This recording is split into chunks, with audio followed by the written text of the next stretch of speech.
عمل میں پیچھے ہو گیا تو یقینی معنی میں خسارہ قیامت کے دن کیا ہوگا؟ لازم ہوگا، گھاٹا اسے اٹھانا پڑے گا اور وہاں کوئی چیز فائدے کی نہیں ہو رہی۔ میرے بھائی اور دوستو، آپ اگر اس مسئلے میں ذرا تفصیل میں جائیں تو آپ کو اندازہ ہوگا کہ اسلام نے بیلنس قائم کیا، اور اسلام کی یہ بہت بڑی خوبی ہے کہ اپنے تمام احکامات میں اس نے اصلاح کی ہے۔ اپنے سے پیشرو جو مذاہب تھے ان میں جہاں تبدیلیوں کی ضرورت تھی اس کی تبدیلی کی احسن طریقے سے۔ آپ اگر دنیا کے اندر موجود جو معاشرہ ہے، جو مذاہب پائے جاتے ہیں کس بھی حالت میں، اگر ان کا آپ مطالعہ کریں تو آپ کو پتا چلے گا کہ عیسائیت کے اندر جو موجودہ ڈھانچہ ہے ان کے یہاں یہ تصور ہے کہ ایمان اگر ہے تو کرتوت جیسا بھی ہو، چنانچہ یہ قوم گناہوں کی رسیا ہی نہیں پوری دنیا کو گناہ میں، بے حیائی میں مختلف اسلوب کے ذریعہ ڈھکیل دینا چاہیے۔ اس لیے کیونکہ یہاں یہ تصور ہو گیا کہ ایمان اگر ہے تو پھر عمل اس پر کوئی اثر انداز نہیں ہوتا ہے۔ ہمارے مسلمانوں میں بھی ایسے لوگ پائے جا سکتے ہیں، ہو سکتا ہے تصور یہ ہو، لیکن سچائی یہ ہے کہ ایمان عمل کا اثرات ایمان پر کیا ہوتے ہیں؟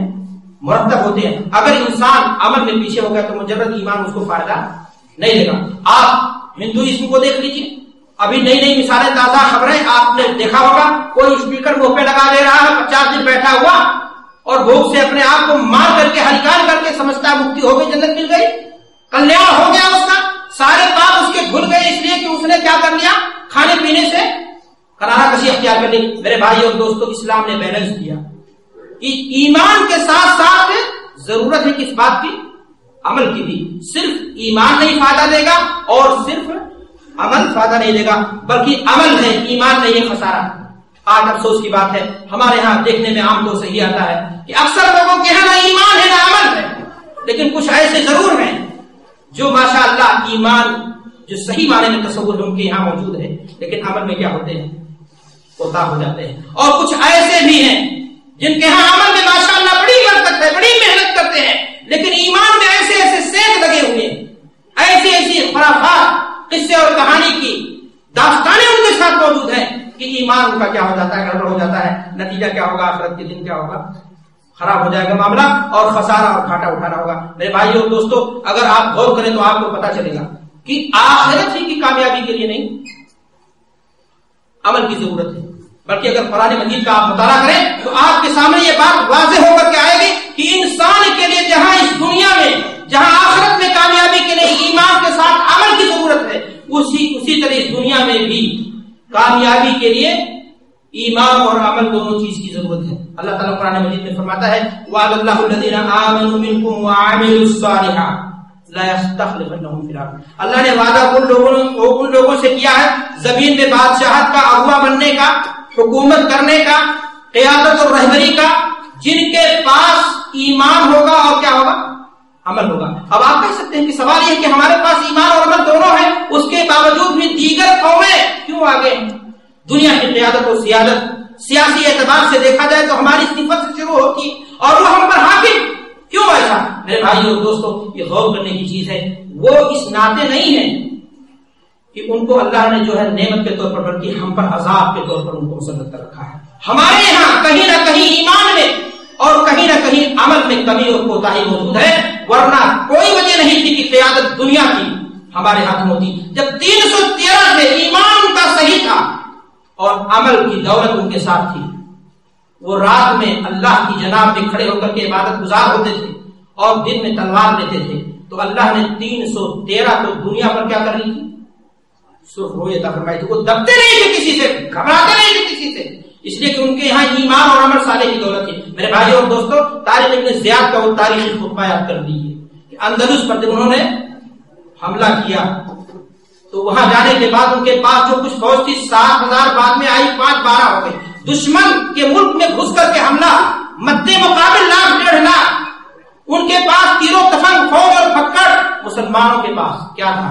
طارق ابن زیاد نے کہا تھا کہ اے مسلمانوں، تمہارے قدم آگے بڑھنے کے لیے، پیچھے ہٹنے کے لیے نہیں، یاد رکھو اگر تم نے بزدلی دکھائی تو ذلت کی موت مار دیے جاؤ گے اور پھر پیچھے تمہارے کیا ہے، دریا ڈوب کے مر جاؤ گے۔ لیکن اگر تم نے اللہ کے دین کی بلندی کے لیے شجاعت و بہادری اور جرأت اور ہمت کا مظاہرہ کیا تو پھر یا تو تم شہادت کی موت مر جاؤ گے، یا پھر اللہ تعالیٰ تمہیں اسلام کے غلبے کے لیے، اسلام کی بلندی کے لیے تمہیں اس دشمن ملک پر کیا کرے گا؟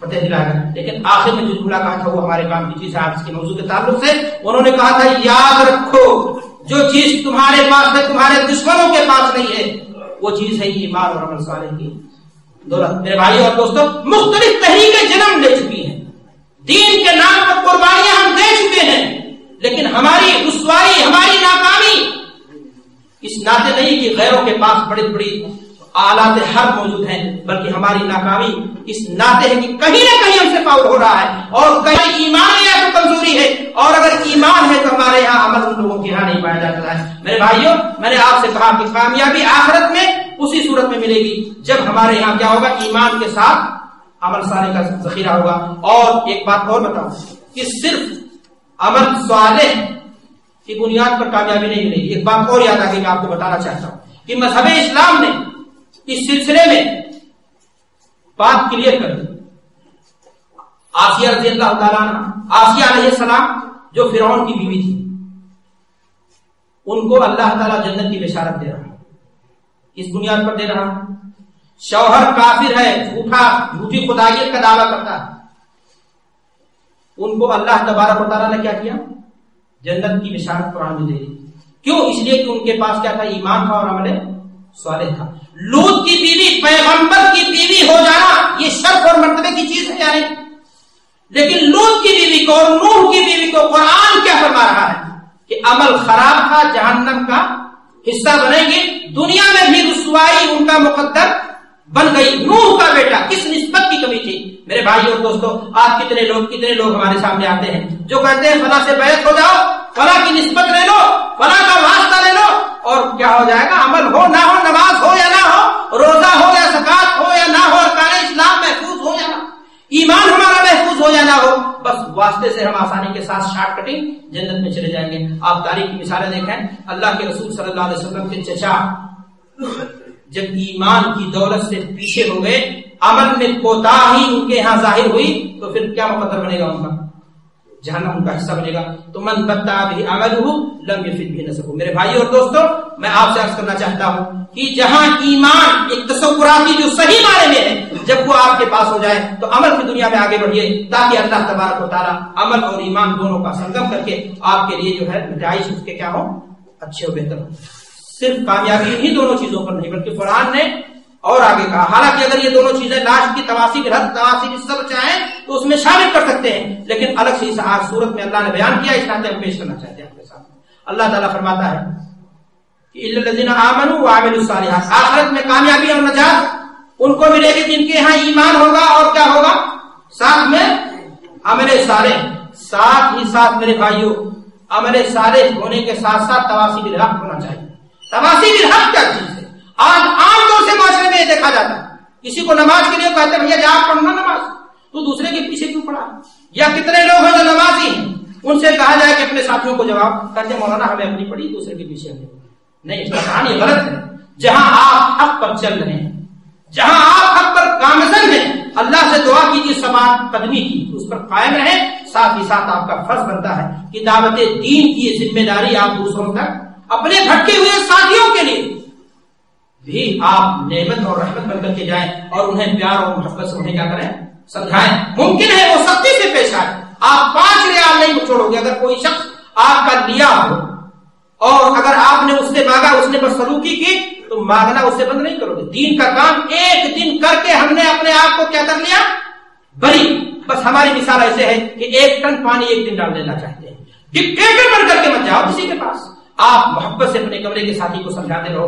یاد رکھو کہ قطرہ قطرہ جب پانی پتھر جیسی چیز پر مسلسل گرتا ہے تو اپنے لیے جگہ، جب آپ نصیحت کے پہلو سے کسی کے سامنے گئے ہو، آپ چاہتے ہو کہ ہمارا یہ بھائی بھی جہنم کی آگ سے اس کا جسم بچ جائے جلنے سے، تو آپ پیار اور محبت سے اس کو سمجھاتے رہو۔ اگر وہ مان لیتا ہے تو فبہا ونعما، اگر نہیں مانتا تو کم سے کم آپ کو آپ کے کہنے کا ثواب ملے گا یا نہیں ملے گا۔ لیکن اس راہ میں یہ وادی مشکل ضرور ہے، آپ کو تارا دیا جائے گا، دینداری کا بھوت سوار ہے، آپ کو فنا اور نہ معلوم کیا کچھ کہا جائے گا، اسی پر آپ کو صبر کرنا ہے۔ اور اگر آپ نے صبر کو اپنایا، اس کا دامن تھاما اور دعوت حق کا کام، امر بالمعروف کا کام آپ نے غیروں تک پہنچانے کی ذمہ داری ایسے جیسے تاریکی میں ماچس کی ایک کڑی بن کر کے آپ کام کرتے رہے تو یقین مانیے کہ انشاءاللہ آپ کی باتوں میں تاثیر پیدا ہوگی اور آپ اس کے اچھے نتائج اور اس کے تاثرات دیکھیں گے۔ میرے بھائیوں دوستو، میں عرض یہاں نہ کرنا چاہتا ہوں کہ ہمارے یہاں یہ کام ہو رہا ہے لیکن گڑبڑی کہاں ہو رہی ہے کہ ایک ٹن والا حساب چاہتے ہیں ڈکٹیٹر بن کر کے کہ ہم سارا کام ایک ساتھ کر دیں۔ اللہ نے فرمایا کہ کامیابی کے لیے جہاں ایمان کی ضرورت ہے، جہاں عمل صالح کی ضرورت ہے، وہی اس بات کی بھی ضرورت ہے کہ انسان تواصی بالحق، یعنی دوسروں کو بھی حق بات کیا کرتا رہے، بتاتا رہے۔ ساتھ میں چوتھی اور آخری چیز اللہ تبارک و تعالیٰ نے اس صورت میں بتایا کہ کامیابی کے لیے چوتھی چیز کون سی چیز ہے جو ضروری ہے؟ تواصی بالصبر۔ صبر کیا چیز ہے؟ اپنے نفس کو روکنا کسی ایسی چیز پر جس کو نفس کیا کرتا ہو، انکار کرتا ہو۔ روکنے کا نام کیا ہے؟ صبر ہے۔ یاد رکھو، مجبوری صبر نہیں ہوتی۔ جب ظالم آپ کو پٹ رہا ہو، آپ کی بدعمالیوں کی آپ کو سزا دے رہا ہو، چاہے وہ کفیل کی شکل میں یا دوست کی شکل میں یا کسی پولیس اور دروگا اور تھانے کی شکل میں، اور آپ کو ٹھیک ہے میں صبر کر لیتا ہوں، جب آپ کے پاس طاقت ہی نہیں ہے تو یہ صبر نہیں ہے۔ صبر کہتے ہیں کہ قسمیں علماء نے بیان کی۔ صبر علی طاعت اللہ، ایک انسان